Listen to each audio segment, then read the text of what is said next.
5.18 민주화운동에 대한 왜곡과 폄훼를 금지하는 이른바 5.18 역사 왜곡 처벌법이 제정됐습니다. 앞으로는 5.18에 대한 역사 왜곡 또 허위사실 유포할 경우에는 처벌할 수 있게 되는데요. 사건과 법 이종환 변호사와 자세한 이야기 나눠보겠습니다.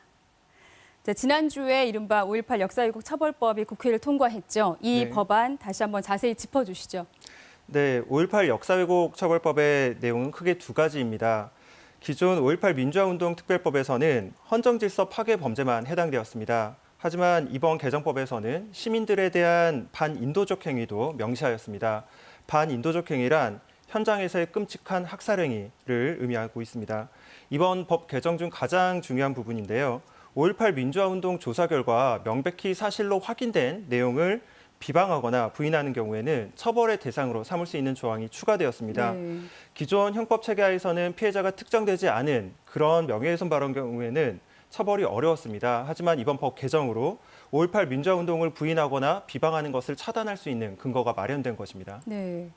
자, 5.18에 대한 왜곡 망언 지금까지 계속 이어져 왔지 않습니까? 특히 이제 지만호 씨는 끊임없이 5.18을 왜곡하는 발언들을 해왔었는데 이런 발언들이 처벌 대상이 되는 겁니까?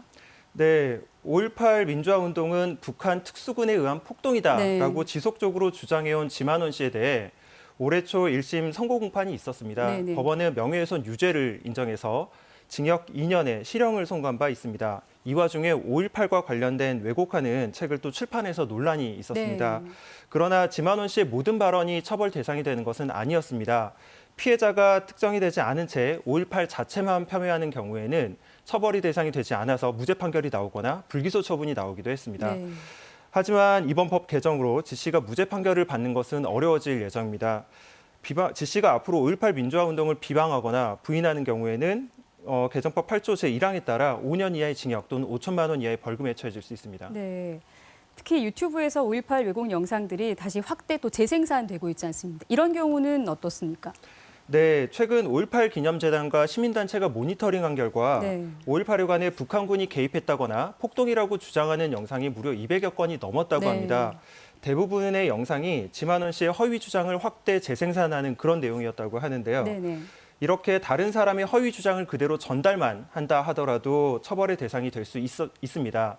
과거에는 이 경우에 피해자가 특정되지 않아 처벌을 피하는 경우도 있었습니다.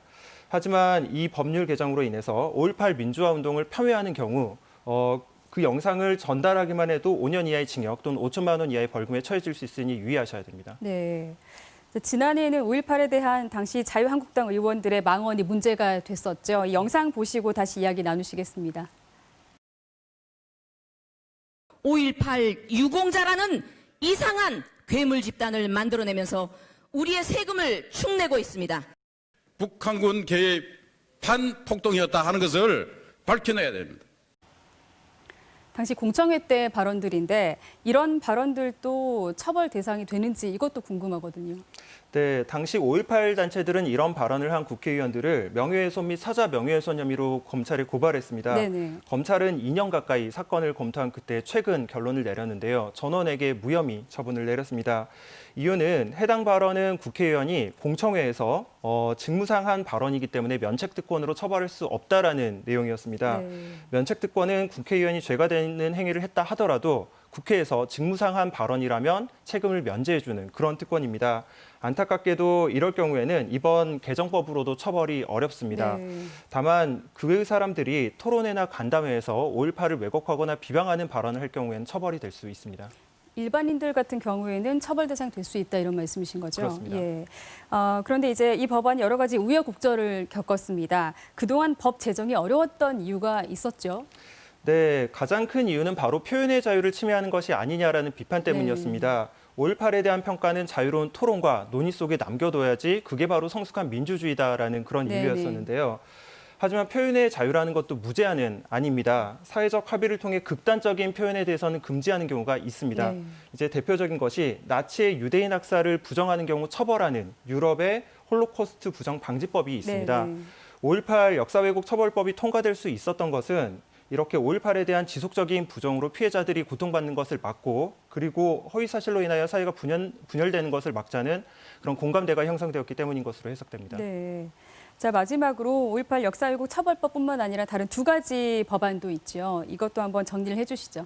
네, 이번에 5.18 진상규명특별법 개정안과 5.18 유공자 예우법 개정안도 함께 통과되었습니다. 진상규명특별법 개정안은 진상조사 기한과 범위를 넓히자라는 것이고요. 유공자 예우법 개정안은 5월 단체를 공법단체로 인정하고 지원하자라는 내용을 담고 있습니다. 네, 자 오늘 여기까지 정리하겠습니다. 고맙습니다.